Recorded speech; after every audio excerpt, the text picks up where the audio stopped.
Doku-formans, javna rasprava, humanitarni događaj. Kako god nazvali ovaj kazališni komad, on nosi naziv Ljubav i ekonomija, a riječ je o novom projektu Montaž stroja. Kao i uvijek, Montaž stroj istražuje tabue i anomalije društva. A tema ovog tromjesečnog rada su prava žena i mogućnost zabrane pobačaja.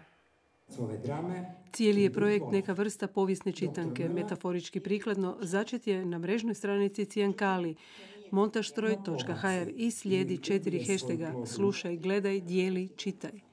Tema pobačaja naslanja se na povijesne činjenice Vajmarske Njemačke iz prve polovine 20. stoljeća i članak zakona koji to izričito zabranjuje. Za naš događaj Ljubav i ekonomija smo izvukli neke materijale iz liječničkih novosti tog vremena i vidite da su ljudi jako puno o tome znali i o tome se puno i pametno pisalo, različite su bila mišljenja kao i danas.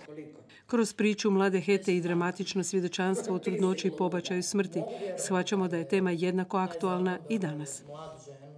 Uhvatili smo se te teme jer nam se čini da ako se bavimo poviješću da zapravo možda znamo nešto o sadašnjosti, da možemo nešto saznati o budućnosti, da možemo to učiniti dijelom javne rasprave.